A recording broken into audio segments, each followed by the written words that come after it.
坊間咧有好多地方咧都有 playgroup 嘅，除咗一啲嘅幼稚園或者一啲 learning centre， 佢哋有 playgroup 之外咧，咁啊都好多時候家長都會為小朋友安排呢一啲嘅活動。咁 playgroup 係好嘅，因為咧係可以俾小朋友一個咧社交嘅環境，唔單止小朋友可以同小朋友建立一個嘅好嘅關係，有一個咧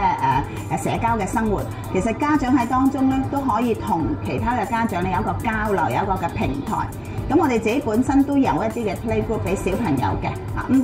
目的最主要就係當中讓小朋友有一個咧學習社交個嘅經驗，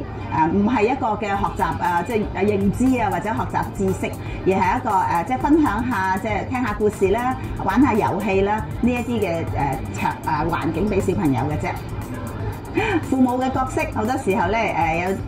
一啲嘅講法就係話一個要忠，一個要奸，一個要腍啲，一個咧就要即係強硬一啲。我自己嘅睇法就係立場要一致。即係無論係爹哋好，無論係媽咪好，佢喺教導小朋友裏面咧個立場係要一致嘅，避免咗小朋友喺當中咧佢哋有一啲嘅即係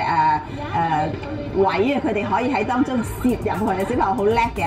喺爹哋面前會呢一套，喺媽咪面前咧會有呢一套。咁其實爹哋媽咪嘅立場一致咧，小朋友佢就知道規矩同埋知道應該點樣做。呢個係對小朋友嚟講係好重要嘅。